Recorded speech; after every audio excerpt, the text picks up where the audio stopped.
ದೆಹಲಿ ವಿಧಾನಸಭೆ ಚುನಾವಣೆಯ ಮತದಾನ ಮುಗಿದಿದೆ. ಈಗ ಎಕ್ಸಿಟ್ ಪೋಲ್ ಬಂದಿದೆ. ಇದು exit pole, exact pole result ಅಲ್ಲ. ಎಕ್ಸಿಟ್ ಪೋಲ್ ಅಷ್ಟೇ, ಇದು ಎಕ್ಸಾಕ್ಟ್ ಅಲ್ಲ. ಎಕ್ಸಾಕ್ಟ್ ನಾವು ರಿಸಲ್ಟ್ಗೆ ಕಾಯಲೇಬೇಕು.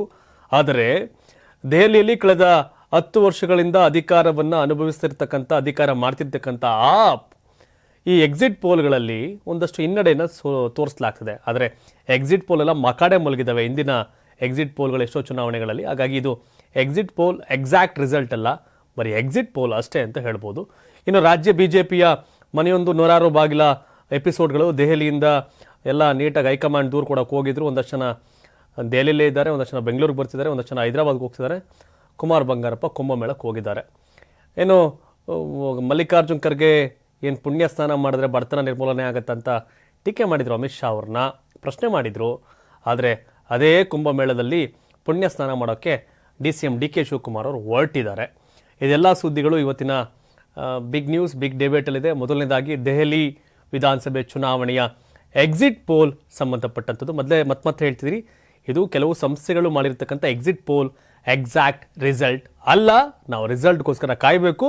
ಬಟ್ ಟೆಂಪರವರಿ ಖುಷಿಗಾಗಿ ಇದು ಖುಷಿ ಬಿಜೆಪಿಗೆ ಮತ್ತು ಆಪ್ಗೆ, ಕಸಿವಿಸಿ ಕಾಂಗ್ರೆಸ್ಗೆ. ಯಾಕಂದರೆ ಕಾಂಗ್ರೆಸ್ ಕಳೆದ 10 ವರ್ಷಗಳಿಂದ ಒಬ್ಬ MLAನ ಗೆಲ್ಸ್ಕೊಳ್ಳೋಕೆ ಸಾಧ್ಯ ಆಗಲಿಲ್ಲ ಕಾಂಗ್ರೆಸ್ಗೆ. ದೆಹಲಿ, ರಾಷ್ಟ್ರ ರಾಜಧಾನಿ ದೆಹಲಿಯಲ್ಲಿ 70 ಕ್ಷೇತ್ರಗಳಲ್ಲಿ ಕಾಂಗ್ರೆಸ್ ಕಳೆದ 2 ಚುನಾವಣೆಯಿಂದ ಒಬ್ಬ MLA ಗೆಲ್ಸ್ಕೊಳ್ಳೋಕ್ಕಾಗಲಿಲ್ಲ ರಾಹುಲ್ ಗಾಂಧಿ ಅವ್ರಿಗೆ. ಕಾಂಗ್ರೆಸ್ ಶೂನ್ಯ. ಬಟ್ ಈ ಬಾರಿ ಒಂದು ಗೆಲ್ಲಬಹುದೇನೋ ಅಂತ ಒಂದಷ್ಟು ಎಕ್ಸಿಟ್ ಪೋಲ್ ಇದೆ. ಅದು ಕಾಂಗ್ರೆಸ್ಗೆ ಸ್ವಲ್ಪ ಖುಷಿ. ನೆನ್ನೆಗಿಂತ ಪರವಾಗಿಲ್ಲ ನಾವು ಅಂತ ಇದೆ. ಬಟ್ ಯಾವ್ಯಾವ ಸಂಸ್ಥೆಯವರು ಏನೇನು ಹೇಳಿದ್ದಾರೆ, ಇದು ಎಕ್ಸ್ಪೈರಿ ಆಗೋಗುತ್ತೆ ಯಾವತ್ತೋ, ರಿಸಲ್ಟ್ ಡೇ ದಿನ, ರಿಸಲ್ಟೇ ಅಂತಿಮ. ಹಾಗಾಗಿ ಟೆಂಪ್ರವರಿ ಖುಷಿಯ ಎಕ್ಸಿಟ್ ಪೋಲ್ ಮೊದಲನೇದಾಗಿ 3 ಎಕ್ಸಿಟ್ ಪೋಲ್ಗಳು ಆಮ್ ಆದ್ಮಿ ಪಾರ್ಟಿ ಮತ್ತೆ ಅಧಿಕಾರಕ್ಕೆ ಬರುತ್ತೆ ಅಂತ ಹೇಳಿದೆ. ಅದರಲ್ಲಿ ದೈನಿಕ್ ಭಾಸ್ಕರ್ ಮತದಾನೋತ್ತರ ಸಮೀಕ್ಷೆಯನ್ನು ಬಿಟ್ಟಿದೆ. ಅದರಲ್ಲಿ ಆಮ್ ಆದ್ಮಿ ಪಾರ್ಟಿಗೆ ಬಹುಮತ ಬರುತ್ತೆ ಅಂತ ಹೇಳಿದೆ. ಏನಿದೆ ದೈನಿಕ್ ಭಾಸ್ಕರ್ ಪ್ರಕಾರ, ಬಿಜೆಪಿ 23ರಿಂದ 27 ಸ್ಥಾನ, ಕಾಂಗ್ರೆಸ್ 1, ಆಮ್ ಆದ್ಮಿ ಪಾರ್ಟಿ 43ರಿಂದ 47 ಸ್ಥಾನ ಗಳಿಸಬಹುದು ಅಂತಿದೆ. ಹೌದು, 2015ರಲ್ಲಿ 67 ಆಪು, 3 ಬಿಜೆಪಿ, ಕಾಂಗ್ರೆಸ್ 0. ಮೊನ್ನೆ 2020 ಚುನಾವಣೆಯಲ್ಲಿ BJP 8, AAP 62, Congress 0. But Congress 1 ಗೆಲ್ಲಬಹುದು ಅಂತಿರೋದು ಕಾಂಗ್ರೆಸ್ಸಿಗರಿಗೆ ಎಲ್ಲಿಲ್ಲದ ಖುಷಿ. ಈ ದೈನಿಕ್ ಭಾಸ್ಕರ್ ಕೂಡ ಆಪ್ ಅಧಿಕಾರಕ್ಕೆ ಬರುತ್ತೆ ಅಂತ ಹೇಳಿದೆ. ಇನ್ನು 2ನೇ ಎಕ್ಸಿಟ್ ಪೋಲ್ ಮೈಂಡ್ ಬ್ರಿಂಕ್ ಸಮೀಕ್ಷೆ, ಇದರಲ್ಲಿ ಆಪ್ ಅಧಿಕಾರಕ್ಕೆ ಬರುತ್ತೆ ಅಂತ ಮೈಂಡ್ ಬ್ರಿಂಕ್ ಅವರು ಹೇಳಿದ್ದಾರೆ. ಆಪ್ 44ರಿಂದ 99 ಸೀಟ್ ಬಂದರೆ ಬಿಜೆಪಿ 21ರಿಂದ 25 ಸೀಟು, ಕಾಂಗ್ರೆಸ್ 0. ಇಲ್ಲಿ ಆಪ್ ಫುಲ್ ಖುಷಿ, ಬಿಜೆಪಿ ಒದ್ದಾಟ, ಕಾಂಗ್ರೆಸ್ ಕಸಿವಿಸಿ. ಯಾಕಂದ್ರೆ 0 ಅಂತ.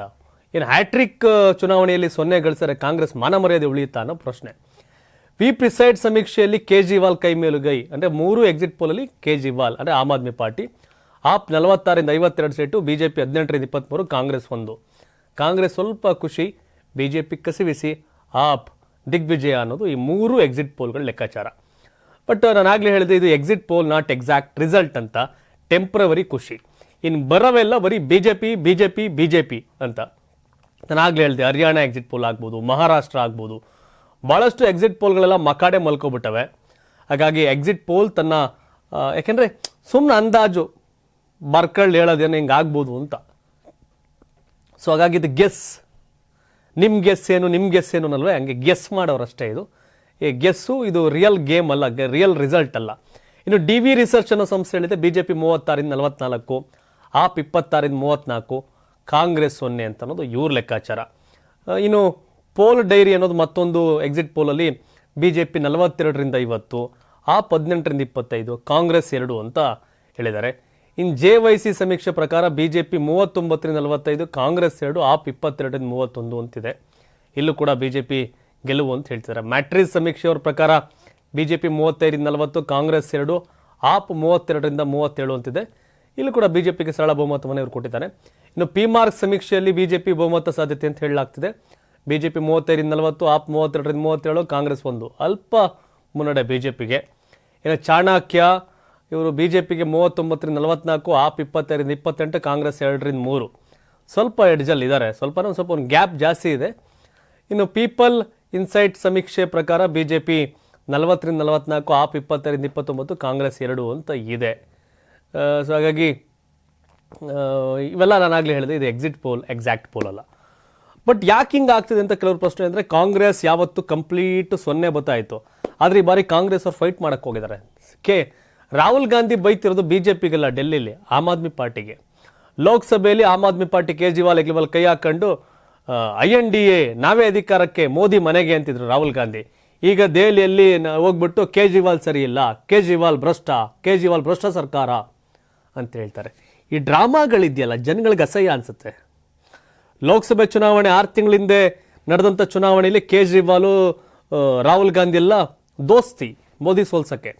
ಈಗ ಅದೇ ರಾಹುಲ್ ಗಾಂಧಿ ಕೇಜ್ರಿವಾಲ್ ವಿರುದ್ಧ ನಿಂತವ್ರೆ. ಆ ಕಾಂಗ್ರೆಸ್ ವೋಟ್ ಶೇರು ಆಪ್ ನಡುವೆ ಕಿತ್ತೋದ್ರೆ ಅದು ಬಿಜೆಪಿಗೆ ಅನುಕೂಲ ಆಗುತ್ತೆ ಅನ್ನೋ ಲೆಕ್ಕಾಚಾರ. ಮತ್ತೆ ಪೋಲ್ ಪರ್ಸೆಂಟೇಜ್ ಜಾಸ್ತಿ ಆಗಿದೆ. ಇವೆಲ್ಲವೂ ಸಹ ಮತ್ತೆ ಆಮ್ ಆದ್ಮಿ ಪಾರ್ಟಿ ಮೊದಲಿನ ಥರ ಕ್ಲೀನ್ ಕೃಷ್ಣ ಪಟಾಯಿ ಪುಳ್ಕೊಂಡಿಲ್ಲ. ಒಂದಷ್ಟು ಭ್ರಷ್ಟಾಚಾರ ಆರೋಪ, ಈ ಅವ್ಯವಸ್ಥೆ, ಇದೆಲ್ಲವೂ ಕೂಡ ಅವ್ರಿಗೊಂದಷ್ಟು ಮುಳುವಾಗುವ ಸಾಧ್ಯತೆ ಇದೆ. ಕಾಂಗ್ರೆಸ್ ಮತ ಬ್ಯಾಂಕ್ ರೈಸ್ ಆಗೋದು ಈ ಲೆಕ್ಕಾಚಾರಕ್ಕೆ ಈ 3 ಜನ ಆಪ್ ಅಂದ್ರೆ ಉಳಿದವರೆಲ್ಲ ಬಿಜೆಪಿ ಅಂತವ್ರೆ. ಈ ಕಾರಣಕ್ಕೆ ವ್ಯತ್ಯಾಸ ಆಗಿರ್ಬೋದು ಅನ್ನೋದು ಅನಲೈಸ್ ಅಷ್ಟೇ. ಬಟ್ ನಾನು ಮತ್ತೆ ರಿಪೀಟ್ ಮಾಡ್ತೀನಿ, ಇದು exit poll, not exact result ಅಂತ ಹೇಳ್ಬೋದು. And Kejriwal compare to BJP, compare to Congress, ಭ್ರಷ್ಟಾಚಾರ ಕಡಿಮೆ. ಒಂದಷ್ಟು ಅವರು ಇಂಡಿಯಾ ಅಗೇನ್ಸ್ಟ್ ಕರಪ್ಷನ್ ಆ ಮೂವ್ಮೆಂಟಲ್ಲಿ ಬಂದಾಗ ಅದು ಕಾಂಗ್ರೆಸ್ ವಿರುದ್ಧ ಹೋರಾಟ ಮಾಡ್ತಾರೆ, ಪಾರ್ಟಿ ಕಟ್ತಾರೆ. ಚುನಾವಣೆ ಆದಾಗ, ಅತಂತ್ರ ಆದಾಗ ಕಾಂಗ್ರೆಸ್ ಜೊತೆ ಸರ್ಕಾರ ಮಾಡ್ತಾರೆ, ಮುಖ್ಯಮಂತ್ರಿಯಾಗಿ ಮತ್ತೆ ಪ್ರತಿಭಟನೆ ಮಾಡ್ತಾರೆ, ವಿಧಾನಸಭೆ ವಿಸರ್ಜನೆ ಮಾಡ್ತಾರೆ. ಆ 2015 ಚುನಾವಣೆ 70 ಸೀಟಲ್ಲಿ ಮುಳುಗೋಗ ತಾಪ್ ಅಂತಿದ್ರಪ್ಪ, ಉಚ್ಚಾಟ ಮಾಡಿದ್ರು ಕೇಜ್ರಿವಾಲ್ ಅಂತ. ಬಟ್ ಅವತ್ತು ಕೇಜ್ರಿವಾಲ್ ಉಚ್ಚಾಟ 70 ಸೀಟಲ್ಲಿ 67 ಗೆದ್ರು, 3 ಬಿಜೆಪಿ, ಕಾಂಗ್ರೆಸ್ 0. ಅದನ್ನು ಸ್ಮ್ಯಾಶ್ ಮಾಡಿಬಿಟ್ರು ಕಾಂಗ್ರೆಸ್ನ ಅವತ್ತು. ಇನ್ನು 20 ಎಲೆಕ್ಷನ್ ನರೇಂದ್ರ ಮೋದಿ ಎದೆ ಉಬ್ಬಿಸಿ 2ನೇ ಸರಿ ಗೆದ್ದಿದ್ದೀನಿ ಅಂತ ಇದ್ರು. BJP 8, AAP 62, Congress 0. Congress 1 seat ಇಲ್ಲ. ಬಟ್ ಈ ಸರಿ ಗೆದ್ದಿಲ್ಲ ಅಂದರೆ ರಾಹುಲ್ ಗಾಂಧಿ ಮರ್ಯಾದೆ ಇರಲ್ಲ ಅಂತ. ರಾಹುಲ್ ಗಾಂಧಿ ಭಾಳ ಹೋರಾಟ ಕೊಟ್ಟವ್ರು. ಯಾಕೆಂದರೆ ಈ ಕಾಂಗ್ರೆಸ್ ವರ್ಸಸ್ ಆಪ್ ಫೈಟಿಂದ ಬಿಜೆಪಿಗೆ ಲಾಭ ಆಗುತ್ತೆ ಚರ್ಚೆ. ಏನಾರ ಬಿಜೆಪಿ ಗೆದ್ಬಿಟ್ರೆ ಕಾಂಗ್ರೆಸ್ ತನ್ನ ರಾಜಕೀಯ ಅಪ್ರಬುದ್ಧ ನಿರ್ಧಾರಕ್ಕೆ ಬಿಜೆಪಿಗೆ ಅಧಿಕಾರ ಕೊಟ್ಟರು ಅಂತ ಹೇಳ್ಬೋದು. ನಾಳೆ ಮತ್ತೆ ಕೇಜ್ರಿವಾಲ್ ಹಾತ್ ಬೀದಿಲಿ ಬೈಕೊಂಡು ಬರ್ತಾರೆ ರಾಹುಲ್ ಗಾಂಧಿಗೆ. ನರೇಂದ್ರ ಮೋದಿನ ಕೆಳಗಿಳಿಸ್ಬೇಕು ಅಂತಾರೆ, ನಮ್ಮನ್ನ ಸೋಲಿಸಿ ಬಿಜೆಪಿಗೆ ಅಧಿಕಾರ ಕೊಡ್ತಾರೆ, ಬಿಜೆಪಿಯ ಬಿ ಟೀಮ್ ಕಾಂಗ್ರೆಸ್ ಅಂತ ಕೇಜ್ರಿವಾಲ್ ಟೀಕೆ ಮಾಡ್ತಾರೆ ನಾಳೆಗೆ. ಹಾಗಾಗಿ ದೆಹಲಿ ಲೆಕ್ಕಾಚಾರ, ಇನ್ನು ದೆಹಲಿಯಿಂದ ನೇರವಾಗಿ ನಾನು ಮತ್ತೆ ದೆಹಲಿಯಲ್ಲಿ ಎಲೆಕ್ಷನ್ ಬಿಟ್ಟು ನಮ್ಮ ಕರ್ನಾಟಕದ ಬಿಜೆಪಿಯ ಬೀದಿ ಜಗಳದ ಬಗ್ಗೆ ಸುದ್ದಿಗೆ ಹೋಗುವಂಥ ಸಮಯ. ದೆಹಲಿಯಲ್ಲಿ ಏನು ಬಿಜೆಪಿಯ ನಿಷ್ಠಾವಂತ, ತಟಸ್ಥ, ರೆಬೆಲ್ ಟೀಮ್ ಎಲ್ಲದರ ನಾಯಕ ಯತ್ನಾಳ್ ಟೀಮ್ ಏನು ದೆಹಲಿಯ ಲೆಕ್ಕಾಚಾರಗಳಲ್ಲಿತ್ತು, ರಮೇಶ್ ಜಾರಕಿಹೊಳಿ, ಕುಮಾರ್ ಬಂಗಾರಪ್ಪ ಅವರೆಲ್ಲರ ಲೆಕ್ಕಾಚಾರ ಏನಿತ್ತು ಅನ್ನೋ ನೋಡುವಂಥ ಸಮಯ. ರಾಜ್ಯ ಬಿಜೆಪಿಯಲ್ಲಿ ಬಣ ಬಡಿದಾಟ ಜೋರಾಗಿ ನಡೀತಿದೆ. ದೆಹಲಿಯಲ್ಲಿ ಬಿಟ್ಟಿದ್ದಂತಹ ರೆಬೆಲ್ ಟೀಮ್ ಸರ್ಕಸ್ ನಡೆಸಿದೆ. ವಿಜೇಂದ್ರ ಬದಲಾವಣೆ ಮಾಡಲೇಬೇಕು ಅಂತ ಯತ್ನಾಳ್ ಟೀಮ್ ಪಟ್ಟು ಹಿಡಿದು ವರಿಷ್ಠರ ಭೇಟಿಗೆ ಕಾಯ್ತಾ ಇದ್ದಾರೆ. ಒಂದಷ್ಟು ಸಂಸದರನ್ನು ಈಗಾಗಲೇ ಭೇಟಿ ಮಾಡಿ ಮಾತಾಡಿದ್ದಾರೆ. ಸಂತೋಷಿಯನ್ನು ಕೂಡ ಭೇಟಿ ಮಾಡಲಾಗಿದೆ. ಇನ್ನು ಬಿಜೆಪಿ ಅಧ್ಯಕ್ಷ ಚುನಾವಣೆಗೆ ದಿನಗಣನೆ ಆರಂಭವಾಗಿದ್ದು ರಾಜ್ಯ ಬಿಜೆಪಿಯಲ್ಲಿ ಅಲ್ಲೋಲ ಕಲ್ಲೋಲ ಶುರುವಾಗಿದೆ. ಯತ್ನಾಳ್ ಟೀಮ್ನಲ್ಲಿ GM ಸಿದ್ದೇಶ್ವರ, ರಮೇಶ್ ಜಾರಕಿಹೊಳಿ, ಕುಮಾರ್ ಬಂಗಾರಪ್ಪ, BP ಹರೀಶ್ ಸೇರಿ ಅನೇಕರಿಗಾಗಲೇ ದೆಹಲಿಯಲ್ಲಿ ಬಿಟ್ಟಿದ್ರು. ವರಿಷ್ಠರನ್ನ, ಒಂದಷ್ಟು ಜನ ನಾಯಕರನ್ನ ಸಂತೋಷಿಸಿ ಅದನ್ನು ಒಂದಷ್ಟು ಜನ ಭೇಟಿ ಮಾಡಿದ್ದಾರೆ. ವಿಜೇಂದ್ರ ಬದಲಾವಣೆ ಆಗಲೇಬೇಕು ಅಂತ ಪಟ್ಟಿಟ್ಟು ಕೂತಿದ್ದಾರೆ. ಯಾಕೆಂದರೆ ವಿಜೇಂದ್ರ ಬದಲಾಗದ ಹೊರತು ರಾಜ್ಯದಲ್ಲಿ ಬಿಜೆಪಿ ಉದ್ಧಾರ ಆಗಲ್ಲ. ಬಿಜೆಪಿಗೆ ದೊಡ್ಡ ಸಮಸ್ಯೆ ವಿಜೇಂದ್ರ, ಬಿಜೆಪಿಗೆ ದೊಡ್ಡ ಹಿನ್ನಡೆ ವಿಜೇಂದ್ರ, ಬಿಜೆಪಿಗೆ ದೊಡ್ಡ ಅಡೆತಡೆ ವಿಜೇಂದ್ರ ಅಂತ. ಇನ್ನೊಂದು ಕಡೆ ರೇಣುಕಾಚಾರ್ಯ ನೇತೃತ್ವದಲ್ಲಿ ಕಟ್ಟಾ ಸುಬ್ರಹ್ಮಣ್ಯ ನಾಯ್ಡು ಇವರೆಲ್ಲ ಸೇರ್ಕೊಂಡು ಇನ್ನೊಂದಷ್ಟು ಟೀಮ್ ವಿಜೇಂದ್ರ ಪರವಾಗಿ ಸಭೆ ಮಾಡ್ತಿರ್ತಕ್ಕಂಥದ್ದು. ಇವರು ಸಹ ಹೈಕಮಾಂಡ್ ಭೇಟಿಗೆ ಒಂದಷ್ಟು ಲೆಕ್ಕಾಚಾರ ಮಾಡ್ತಾ ಇದ್ದಾರೆ. ಇನ್ನು ಬಿಜೆಪಿಯ ಹಿರಿಯ ತಟಸ್ಥ ನಾಯಕರು ಕೂಡ ವಿಜೇಂದ್ರ ಬದಲಾವಣೆ ಮಾಡಿ ಇಲ್ಲವಾದಲ್ಲಿ ರಾಜ್ಯದಲ್ಲಿ ಬಿಜೆಪಿ ಸ್ಥಿತಿ ಕಷ್ಟವಾಗುತ್ತೆ ಅಂತ ಹೈಕಮಾಂಡ್ಗೆ ದೂರು ಕೊಟ್ಟಿದ್ದಾರೆ ಅಂತ ಹೇಳಲಾಗ್ತದೆ. ಅಂದರೆ ಬರೀ ರೆಬೆಲ್ ಟೀಮ್ ಅಷ್ಟೇ ಅಲ್ಲ, ತಟಸ್ಥವಾಗಿರೋರು ಸಹ ಒಳ್ಳೊಳಗೆ ದೂರು ಕೊಡ್ತಾ ಇದ್ದಾರೆ, ಸರಿ ಇಲ್ಲ ವಿಜೇಂದ್ರ ಚೇಂಜ್ ಮಾಡಿ ಅಂತ ಒಂದು ಲೆಕ್ಕಾಚಾರ. ಇನ್ನು ಯತ್ನಾಳು ಮಾತೇನು ಕಡಿಮೆ ಏನಿಲ್ಲ. ವಿಜೇಂದ್ರ ಯಾವ ರೇಂಜಿಗೆ ವಾಗ್ದಾಳಿ ಮಾಡ್ತಾವ್ರೆ ಅಂದರೆ, ಲೋಕಲ್ ಲ್ಯಾಂಗ್ವೇಜ್ ಹೇಳಬೇಕು, ಗುಮ್ತಾವ್ರೆ ಅಂದರೆ ಮುಖಾಮುಖಿ ನೋಡ್ತಾ ಇಲ್ಲ.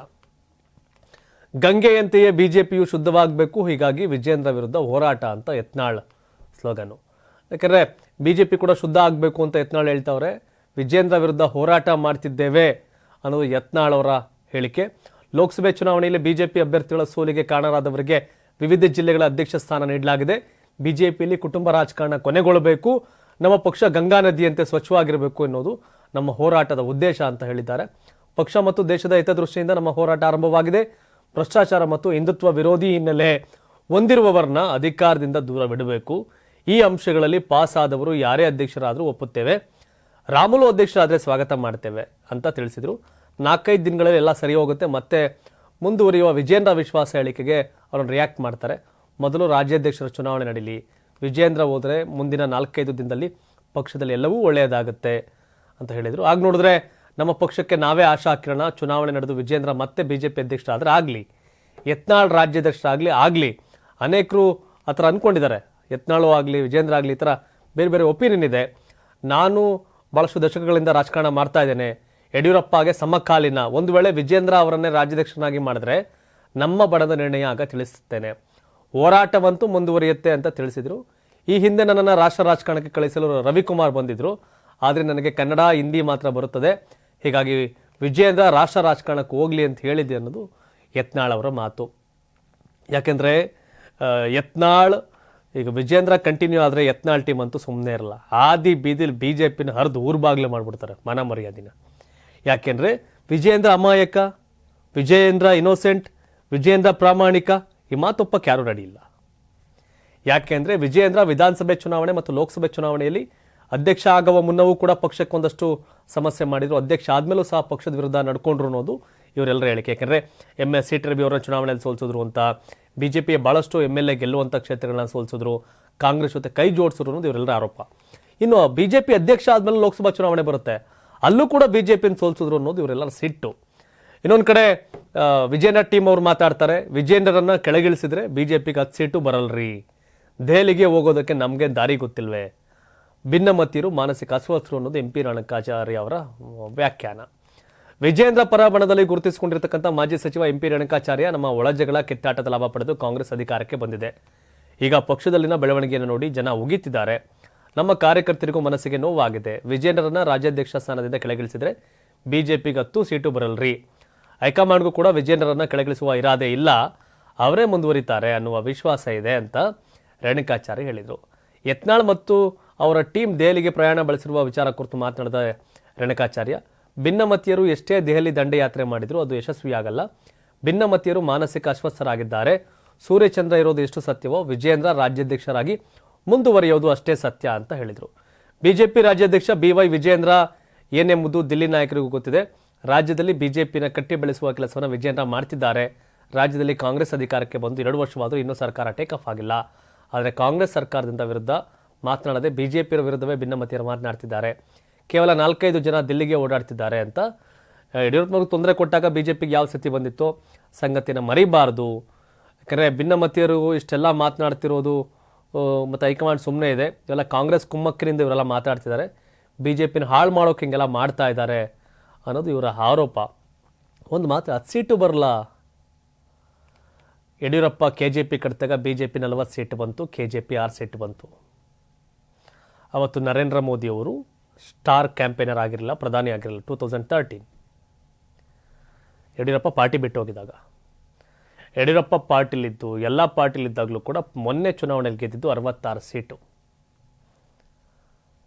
ಯಡಿಯೂರಪ್ಪ ಪಾರ್ಟಿ ಬಿಟ್ಟೋದಾಗಲೇ BJP 40 ಗೆದ್ದಿತ್ತು, ಯಡಿಯೂರಪ್ಪ ಇದ್ದು ಎಲ್ಲರೂ ವಿಜೇಂದ್ರ ಎಲ್ಲ ಇದ್ದು ಗೆದ್ದಿದ್ದು 66 ಸೀಟು. ಆದರೆ ಆ ಸಿಟ್ಟೇನು ಅಂದರೆ BJP ವಿಧಾನಸಭೆ ಚುನಾವಣೆ ಹೀನಾಯ ಸೋಲಿಗೆ ಕಾರಣ ವಿಜೇಂದ್ರ ಅನ್ನೋ ಸಿಟ್ಟು, ಬೆನ್ನಿಗೆ ಚುರಿ ಹಾಕೋ ಕೆಲಸ ಮಾಡಿದ್ರು ಅಂತ ಸೋಮಣ್ಣ ಹೇಳ್ತಾರೆ. ಸರಿ, ರೇಣುಕಾಚಾರ್ಯ ಹೇಳ್ತಾರೆ ಏನಾಯಿತು ಯಡಿಯೂರಪ್ಪ ಅವ್ರಿಗೆ ಸಮಸ್ಯೆ ಬದಲಾಯಿಸಿದಾಗ ತೊಂದರೆ ಕೊಟ್ಟಾಗ ಏನಾಯಿತು ಅಂತ ಗೊತ್ತಿದೆ ಅಂತ. ಆದರೆ ಯಡಿಯೂರಪ್ಪ ಲೀಡರ್, ವಿಜೇಂದ್ರ ಲೀಡರ್ ಆಗ ಕೊಟ್ಟಿದ್ದಾರೆ ಅಷ್ಟೇ, ಯಡಿಯೂರಪ್ಪ ಲೀಡರ್ ಅವತ್ತಿಗೆ. ಆದರೆ ಅವತ್ತು ಲಿಂಗಾಯತ ಸಮುದಾಯದ ಪ್ರಬಲ ನಾಯಕ ಯಡಿಯೂರಪ್ಪ ಆಗಿದ್ರು, ಆದರೆ ಇವತ್ತು ಯಡಿಯೂರಪ್ಪ ಮೇಲೆ ಒಂದಷ್ಟು ಕಳಂಕ, ಭ್ರಷ್ಟಾಚಾರದ ಕಳಂಕ. ಹಾಗಾಗಿ ಇನ್ನೂ ಸಿದ್ದರಾಮಯ್ಯ ಹೇಳ್ತಾರೆ ಆ ಹೆಣ್ಮಗನೂ ಬಿಟ್ಟಿಲ್ಲ ಅನ್ನೋ ದಾಟಿ ಹೇಳಿಕೆಗಳನ್ನ ಕೊಡ್ತಾರೆ ಸಿದ್ದರಾಮಯ್ಯನವರು ಯಡಿಯೂರಪ್ಪನವ್ರ ಬಗ್ಗೆ.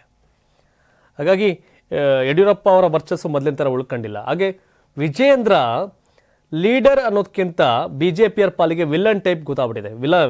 ಯಾರು ವಿರೋಧಿಗಳಿದಾರಲ್ಲ ಅವರೆಲ್ಲರಿಗೂ ವಿಜೇಂದ್ರ ಒಂದು ರೀತಿ ವಿಲನ್ ರೀತಿ ಕಾಣ್ತಾ ಇದ್ದಾರೆ. ಹಾಗಾಗಿ ಇವೆಲ್ಲ ಸಂಘರ್ಷ ಆಗ್ತಿರೋದು.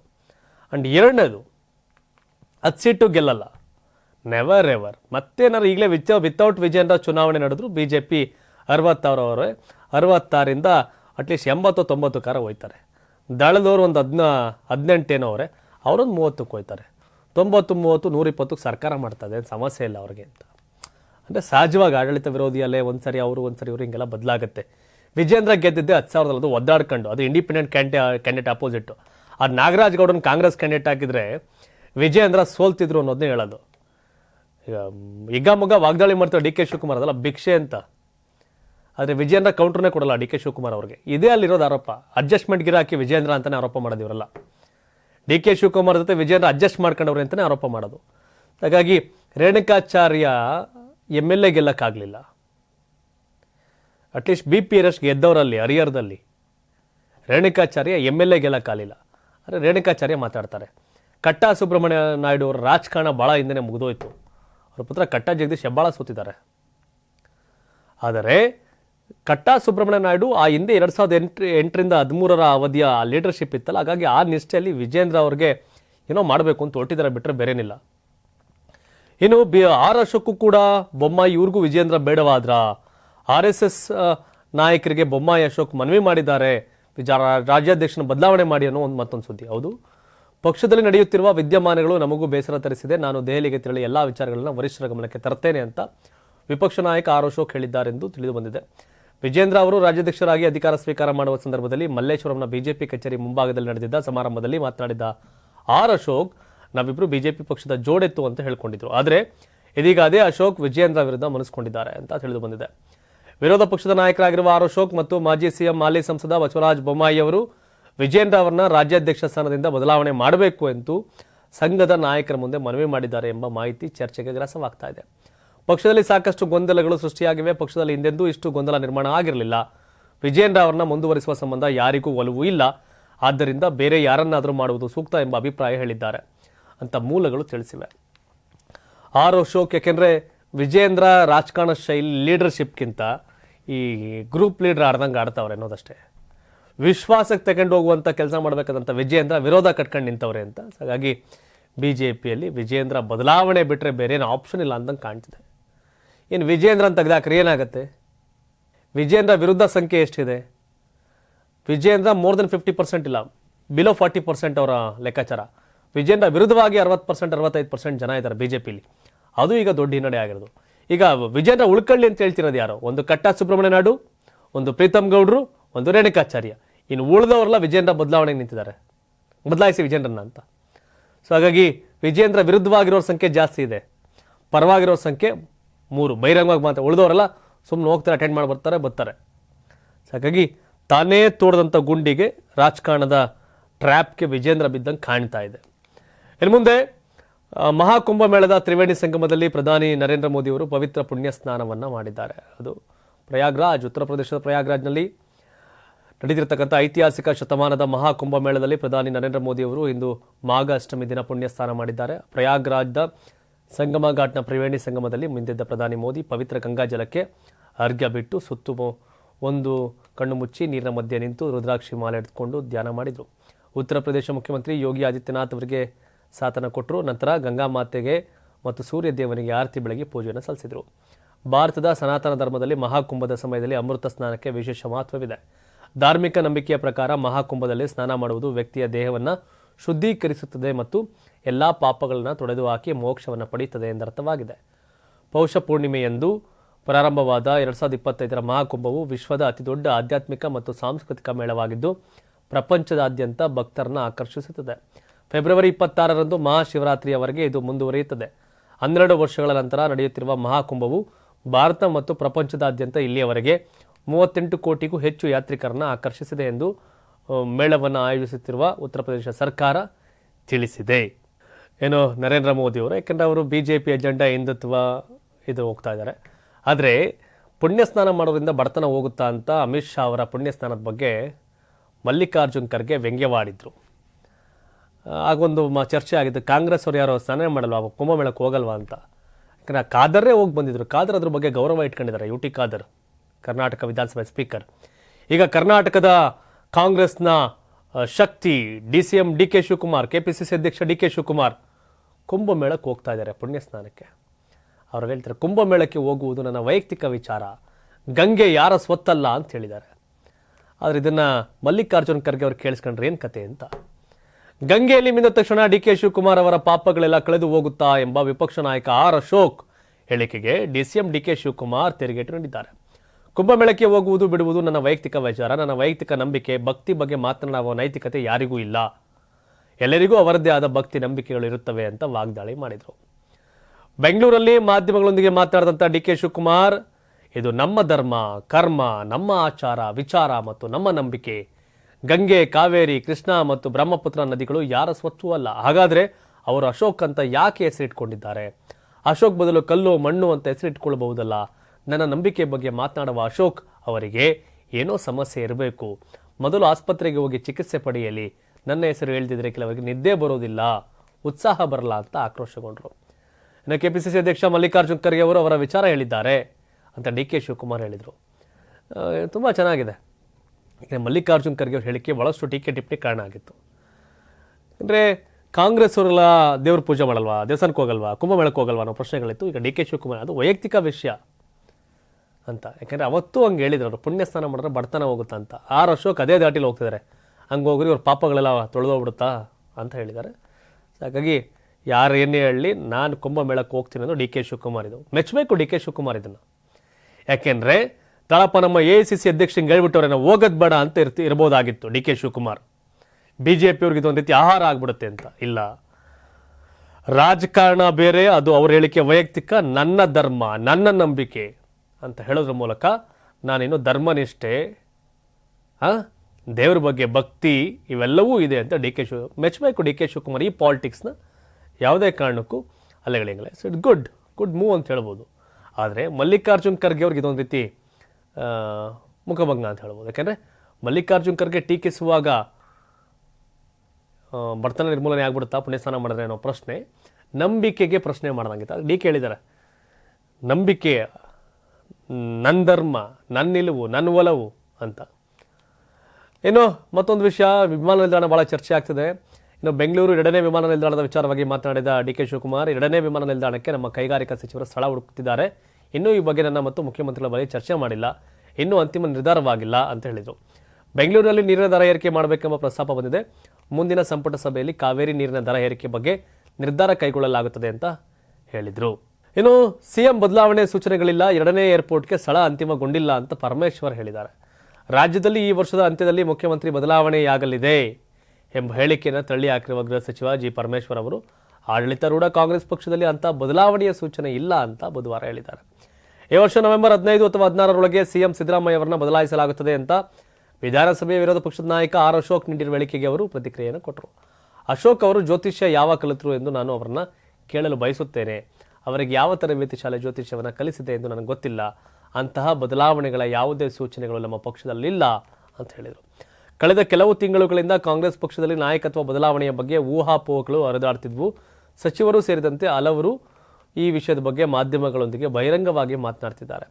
ಆದರೆ AICC ಅಧ್ಯಕ್ಷ ಮಲ್ಲಿಕಾರ್ಜುನ್ ಖರ್ಗೆ ಅವರ ಕಟ್ಟುನಿಟ್ಟಿನ ಸೂಚನೆಯ ಮೇರೆಗೆ ಇಂಥ ಹೇಳಿಕೆ ನೀಡೋದ್ರಿಂದ ಹಲವರು ಇದೀಗ ದೂರ ಉಳಿದಿದ್ದಾರೆ. ಆದರೆ ಆರ್ ಅಶೋಕ್ ವಿಪಕ್ಷದ ನಾಯಕರಲ್ಲ ವಿಧಾನಸಭೆ, ಹಾಗಾಗಿ ಅವ್ರಿಗೆ ಯಾರೋ ರಿಯಾಕ್ಟ್ ಮಾಡಲೇಬೇಕಾಗಿತ್ತು, ರಿಯಾಕ್ಟ್ ಮಾಡಿದ್ದಾರೆ. ಏನೋ ಬ್ಯಾಂಕ್ಗಳಿಂದ ವಸೂಲಿಯಾದ ಸಾಲದ ವಿವರ ಕೋರಿ ಹೈಕೋರ್ಟ್ಗೆ ವಿಜಯ್ ಮಲ್ಯ ಅರ್ಜಿ ಹಾಕಿದ್ದಾರೆ. ಮಲ್ಯ ನಾಪತ್ತೆ ಆಗಿದ್ರು. ಈಗ ಏನು ಅವರು ಒಂದು ಸ್ವಲ್ಪ ದುಡ್ಡು ಮಾಡ್ಕೊಂಡಿರಂಗವ್ರೆ, ಮತ್ತೆ ವಾಪಸ್ ಬರ್ಬೋದು RCB ಟೀಮ್ ಲೆಕ್ಕಾಚಾರಕ್ಕೆ ಅಥವಾ ಬೆಂಗಳೂರಿಗೆ. ಕರ್ನಾಟಕ ಮೂಲದ ಉದ್ಯಮಿ ವಿಜಯ್ ಮಲ್ಯ ಅರ್ಜಿ ಸಲ್ಲಿಸೋರೀಗ ಏನಂತ, ಬ್ಯಾಂಕ್ಗಳಿಂದ ವಸೂಲಿಯಾದ ಸಾಲದ ವಿವರ ಕೋರಿ ಆರ್ಥಿಕ ಅಪರಾಧಿಯಾಗಿ ವಿದೇಶದಲ್ಲಿ ತಲೆಮರೆಸಿಕೊಂಡಿರುವ ವಿಜಯ್ ಮಲ್ಯ ಕರ್ನಾಟಕ ಹೈಕೋರ್ಟ್ಗೆ ಅರ್ಜಿ ಸಲ್ಲಿಸಿದ್ದಾರೆ. ಮಲ್ಯ ಪರವಾಗಿ ಹಿರಿಯ ವಕೀಲ ಸಜನ್ ಪೂವಯ್ಯ ವಾದ ಮಂಡಿಸಿದ್ದಾರೆ. 6,200 ಕೋಟಿ ರು ಮರುಪಾವತಿಸಬೇಕಿತ್ತು, ಆದರೆ 14,000 ಕೋಟಿ ವಸೂಲಿ ಮಾಡಲಾಗಿದೆ. ಇದನ್ನು ಲೋಕಸಭೆಗೆ ಹಣಕಾಸು ಸಚಿವರು ತಿಳಿಸಿದ್ದಾರೆ ಅಂತ ಮಲ್ಯ ಪರ ವಕೀಲರು ಹೇಳಿದ್ದಾರೆ. 10,200 ಕೋಟಿ ವಸೂಲಿಯಾಗಿದೆ ಎಂದು ಸಾಲ ವಸೂಲಾತಿ ಅಧಿಕಾರಿ ಹೇಳಿಕೆ ನೀಡಿದ್ದಾರೆ ಅಂತ ಮಲ್ಯ ಪರ ವಕೀಲರು ವಾದಿಸಿದ್ದಾರೆ. ಸಂಪೂರ್ಣ ಸಾಲದ ಮೊತ್ತವನ್ನು ತೆರವುಗೊಳಿಸಲಾಗಿದ್ದರೂ ಪ್ರಕ್ರಿಯೆ ಇನ್ನೂ ಮುಂದುವರೆದಿದೆ. ವಸೂಲಾದ ಸಾಲದ ಮೊತ್ತದ ವಿವರ ನೀಡುವಂತೆ ಬ್ಯಾಂಕ್ಗಳಿಗೆ ನಿರ್ದೇಶನ ನೀಡುವಂತೆ ಮನವಿ ಮಾಡಿದ್ದಾರೆ. ಮಲ್ಯ ಅವರ ಅರ್ಜಿಯನ್ನು ಆಧರಿಸಿ ನ್ಯಾಯಮೂರ್ತಿ ಆರ್ ದೇವದಾಸ್ ನೇತೃತ್ವದ ಹೈಕೋರ್ಟ್ ಪೀಠ ಬ್ಯಾಂಕ್ಗಳು ಮತ್ತು ಸಾಲ ವಸೂಲಾತಿ ಅಧಿಕಾರಿಗಳಿಗೆ ನೋಟಿಸ್ ಜಾರಿ ಮಾಡಿದೆ. ಈ ಹಿಂದೆ 2024 ಡಿಸೆಂಬರ್ 18ರಂದು ವಿಜಯ್ ಮಲ್ಯ ಅವರು 6,203 ಕೋಟಿ ಸಾಲದ ವಿರುದ್ಧ ಬ್ಯಾಂಕ್ಗಳು 14,131 ಕೋಟಿ ವಸೂಲಿ ಮಾಡಿದ್ದಾರೆ ಅಂತ ಹೇಳಿದರು. ಈಗಲೂ ಅವರು ಆರ್ಥಿಕ ಅಪರಾಧಿಯಾಗಿಯೇ ಮುಂದುವರೆದಿದ್ದು ಲಂಡನ್ನಲ್ಲಿ ನೆಲೆಸಿದ್ದಾರೆ. ಅವತ್ತು 6,000 ಕೋಟಿ ಲೂಟಿ ಮಾಡಿ ಅದೆಲ್ಲೋ ಲ್ಯಾಂಡ್ ಮೇಲೆ ಹಾಕಿ ಬಿಲ್ಡಿಂಗ್ ಕಟ್ಟಿ ಜಾಗ ಗೀಗ ತಗೊಂಡು ಒಂದು 10 ವರ್ಷ ಆದಮೇಲೆ ಆ ಜಾಗ 6,000 ಕೋಟಿ ಇರೋದು 12,000 ಕೋಟಿನೋ 15,000 ಕೋಟಿನೋ ಆಗಿರೋದು. ರಿಕವರಿ ಮತ್ತದೇ 6,000 ಕೋಟಿ ಮಾಡಬೇಕು ಅಂದರೆ ಹೆಂಗಾಗುತ್ತೆ? ಬಡ್ಡಿ ಸಮೇತ ಮಾಡಿರ್ತಾರೆ, ಆಗಾಗಷ್ಟು ಆಗಿರುತ್ತೆ. ಬಟ್ ಮೆಚ್ಚಬೇಕು, ಇಷ್ಟೆಲ್ಲ ಮಾಡಿ ಓಡಿದ್ರು ಮತ್ತೆ ಆ ಗುಂಡಿಗೆ ಐತಲ್ಲ ಪ್ರಶ್ನೆ ಮಾಡೋದು, ಗ್ರೇಟ್. ಏನು ಗಾಜಾ ಪಟ್ಟಿಯನ್ನು ವಶಪಡಿಸಿಕೊಳ್ಳುತ್ತೇವೆ ಅಂತ ಇಸ್ರೇಲ್ ಪ್ರಧಾನಿ ಮುಂದೆ ಡೊನಾಲ್ಡ್ ಟ್ರಂಪ್ ಹೇಳಿಕೆ ಭಾಳಷ್ಟು ಚರ್ಚೆ ಕಾರಣ ಆಗಿದೆ. ಇಸ್ರೇಲ್ ಮತ್ತು ಪ್ಯಾಲೆಸ್ತೈನ್ ನಡುವಿನ ಸುದೀರ್ಘ ಸಂಘರ್ಷಕ್ಕೆ ಕಾರಣವಾಗಿರ್ತಕ್ಕಂಥ ಗಾಜಾ ಪಟ್ಟಿಯನ್ನು ಅಮೆರಿಕ ವಶಕ್ಕೆ ಪಡೆಯಲಿದೆ ಅಂತ ಅಮೆರಿಕ ಅಧ್ಯಕ್ಷ ಡೊನಾಲ್ಡ್ ಟ್ರಂಪ್ ಘೋಷಣೆ ಮಾಡಿದ್ದಾರೆ. ಹೌದು, ಇಸ್ರೇಲ್ ಹಮಾಸ್ ನಡುವಿನ ಕದನ ವಿರಾಮದಲ್ಲಿ ಮಹತ್ವದ ಪಾತ್ರ ವಹಿಸಿದ್ದ ಅಮೆರಿಕದ ಅಧ್ಯಕ್ಷ ಡೊನಾಲ್ಡ್ ಟ್ರಂಪ್ ಇದೀಗ ಇಸ್ರೇಲ್ನ ಗಾಜಾ ಪಟ್ಟಿಯನ್ನು ಸ್ವಾಧೀನಕ್ಕೆ ಪಡೆಯಲು ಮುಂದಾಗಿದ್ದಾರೆ. ಈ ಕುರಿತು ಸ್ವತಃ ಅಮೆರಿಕ ಅಧ್ಯಕ್ಷ ಡೊನಾಲ್ಡ್ ಟ್ರಂಪ್ ಘೋಷಣೆ ಮಾಡಿದ್ದು ಅಚ್ಚರಿ ಎಂದರೆ ಟ್ರಂಪ್ ಈ ಘೋಷಣೆ ಮಾಡುವ ವೇದಿಕೆಯಲ್ಲೇ ಇಸ್ರೇಲ್ ಪ್ರಧಾನಿ ಬೆಂಜಮಿನ್ ನೆತಾನ್ಯಾಹು ಕೂಡ ಉಪಸ್ಥಿತರಿದ್ದರು. ಅಮೆರಿಕಾಗೆ ಭೇಟಿ ನೀಡಿದ ಇಸ್ರೇಲ್ ಪ್ರಧಾನಿ ಬೆಂಜಮಿನ್ ನೆತಾನ್ಯಾಹು ಜೊತೆಗಿನ ಮಾತುಕತೆಯ ನಂತರ ಟ್ರಂಪ್ ಈ ಬಗ್ಗೆ ಘೋಷಣೆ ಮಾಡಿರುವುದು ಭಾರೀ ಕುತೂಹಲ ಮೂಡಿಸಿದೆ. ಅಮೆರಿಕದ ನೂತನ ಅಧ್ಯಕ್ಷರಾಗಿ ಪ್ರಮಾಣ ವಚನ ಸ್ವೀಕರಿಸಿದ ಬಳಿಕ ಶ್ವೇತಭವನದಲ್ಲಿ ಇಸ್ರೇಲ್ ಪ್ರಧಾನಿ ನೆತಾನ್ಯಾಹು ಅವರನ್ನ ಭೇಟಿಯಾದ ಟ್ರಂಪ್ ಗಾಜಾ ಪಟ್ಟಿಯನ್ನು ತಮ್ಮ ಸ್ವಾಧೀನಕ್ಕೆ ಪಡೆಯುವ ವಿಚಾರವನ್ನು ಪ್ರಸ್ತಾಪಿಸಿದ್ದಾರೆ ಎನ್ನಲಾಗಿದೆ. ಪುನರಾಭಿವೃದ್ಧಿ ಯೋಜನೆಯಡಿ ಅಮೆರಿಕ ಗಾಜಾ ಪಟ್ಟಿಯನ್ನು ಸ್ವಾಧೀನಪಡಿಸಿಕೊಳ್ಳುತ್ತದೆ ಅಂತ ಡೊನಾಲ್ಡ್ ಟ್ರಂಪ್ ಹೇಳಿದ್ದಾರೆ. ಪುನರಾಭಿವೃದ್ಧಿ ಅಂದರೆ ಮತ್ತೆ ಅಭಿವೃದ್ಧಿ ಯೋಜನೆಯಡಿಯಲ್ಲಿ ಪ್ಯಾಲೆಸ್ತೈನಿಯರನ್ನ ಬೇರೆಡೆ ಪುನರ್ವಸತಿಗೊಳಿಸಿದ ನಂತರ ಅಮೆರಿಕವು ಗಾಜಾವನ್ನು ಸ್ವಾಧೀನಪಡಿಸಿಕೊಳ್ಳುತ್ತದೆ. ಈ ಯೋಜನೆಯಡಿ ಪ್ಯಾಲೆಸ್ತೈನಿಯರನ್ನ ಬೇರೆಡೆ ಪುನರ್ವಸತಿ ಮಾಡಲಾಗುವುದು. ಈ ಯೋಜನೆಯು ಎನ್ಕ್ಲೇವ್ ಅನ್ನು ಮಧ್ಯಪ್ರಾಚ್ಯದ ರಿವೇರಿಯಾ ಆಗಿ ಪರಿವರ್ತಿಸಲಿದೆ. ಅಮೆರಿಕ ಗಾಜಾ ಪಟ್ಟಿಯನ್ನು ಸ್ವಾಧೀನಪಡಿಸಿಕೊಳ್ಳುತ್ತದೆ ಮತ್ತು ನಾವು ಗಾಜಾದೊಂದಿಗೆ ಕೆಲಸ ಮಾಡುತ್ತೇವೆ ಅಂತ ಟ್ರಂಪ್ ಹೇಳಿದ್ದಾರೆ. ಗಾಜಾದಲ್ಲಿರುವ ನಾಶವಾದ ಕಟ್ಟಡಗಳನ್ನು ತೆರವುಗೊಳಿಸುವ ಮತ್ತು ಸ್ಫೋಟಗೊಳ್ಳದ ಅಪಾಯಕಾರಿ ಬಾಂಬ್ಗಳು ಮತ್ತು ಇತರ ಶಸ್ತ್ರಾಸ್ತ್ರಗಳನ್ನು ತೆರವುಗೊಳಿಸುವ ಜವಾಬ್ದಾರಿಯನ್ನು ಅಮೆರಿಕದ ಆಡಳಿತವು ವಹಿಸಿಕೊಳ್ಳುತ್ತದೆ. ಇನ್ನು ಗಾಜಾ ಪಟ್ಟಿಯನ್ನು ವಶಪಡಿಸಿಕೊಳ್ಳುವ ಅಮೆರಿಕ ನಡೆಯನ್ನು ಗಾಜಾವನ್ನು ಆಳುವ ಪ್ಯಾಲೆಸ್ತೈನ್ ಗುಂಪಾದ ಹಮಾಸ್ ಖಂಡಿಸಿದೆ. ಈ ಪ್ರದೇಶದಲ್ಲಿ ಅವ್ಯವಸ್ಥೆ ಮತ್ತು ಉದ್ವಿಗ್ನತೆಯನ್ನು ಸೃಷ್ಟಿಸುವ ಪ್ರಯತ್ನವಿದು. ಗಾಜಾ ಪಟ್ಟಿಯಲ್ಲಿರುವ ನಮ್ಮ ಜನರು ಈ ಯೋಜನೆಯನ್ನು ಜಾರಿಗೆ ತರಲು ಬಿಡೋದಿಲ್ಲ ಅಂತ ಹಮಾಸ್ ಕಿಡಿಕಾರಿದೆ. ಎಲ್ಲ ಬರೀ ಹುಚ್ಚು ನಿರ್ಧಾರಗಳು, ಹುಚ್ಚು ದೊರೆ ಹುಚ್ಚು ಅಧ್ಯಕ್ಷ ಅನ್ನೋ ಥರ ಕಾಮೆಂಟ್ಗಳು, ಇವೆಲ್ಲ ನೋಡಿದಾಗ ಡೆವಲಪ್ಮೆಂಟ್. ಬಟ್ ನೋಡಬೇಕು. ಇನ್ನು ಅಮೆರಿಕಾದಿಂದ ಗಡೀಪಾರು ಅಮೃತಸರಕ್ಕೆ ಬಂದಿಳಿದ 104 ಭಾರತೀಯರು. ಅಮೆರಿಕಾದಿಂದ ಗಡೀಪಾರು ಮಾಡಲಾದ ಭಾರತೀಯರು ಸ್ವದೇಶಕ್ಕೆ ಆಗಮಿಸಿದ್ದಾರೆ. 104 ಅಕ್ರಮ ಭಾರತೀಯ ವಲಸಿಗರಿದ್ದ ಯುಎಸ್ ಮಿಲಿಟರಿ ವಿಮಾನ ಬುಧವಾರ ಮಧ್ಯಾಹ್ನ ಪಂಜಾಬಿನ ಅಮೃತಸರದಲ್ಲಿ ಬಂದಿಳಿಯಿತು. ಫೆಬ್ರವರಿ 4ರಂದು ಬೆಳಗ್ಗೆ 3 ಗಂಟೆಗೆ ಟೆಕ್ಸಾಸ್ನ ಸ್ಯಾನ್ ಆಂಟೋನಿಯೋದೊಂದಿಗೆ ಹೊರಟಿದ್ದ C-17 ವಿಮಾನ ಇಂದು ಬೆಳಗ್ಗೆ ಅಮೃತಸರಕ್ಕೆ ಬರಬೇಕಾಗಿತ್ತು, ಆದರೆ ಸ್ವಲ್ಪ ವಿಳಂಬವಾಗಿ ಬಂದಿಳಿದಿದೆ. ಗಡೀಪಾರು ಮಾಡಿದವರಲ್ಲಿ ಹೆಚ್ಚಿನವರು ಪಂಜಾಬ್ ಮತ್ತು ನೆರೆಯ ರಾಜ್ಯಗಳಿಂದ ಬಂದವರು ಎಂದು ವರದಿಯಾಗಿದೆ.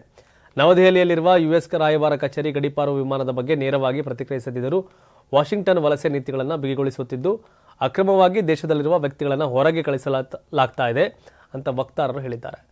ಫೆಬ್ರವರಿ 12ರಿಂದ 13ರವರೆಗೆ ಪ್ರಧಾನಿ ನರೇಂದ್ರ ಮೋದಿ ಅವರ ಅಮೆರಿಕ ಭೇಟಿಯನ್ನು ಭಾರತ ಮತ್ತು ಯುಎಸ್ ಅಂತಿಮಗೊಳಿಸುತ್ತಿರುವಂತೆಯೇ ಈ ಬೆಳವಣಿಗೆಯಾಗಿದೆ.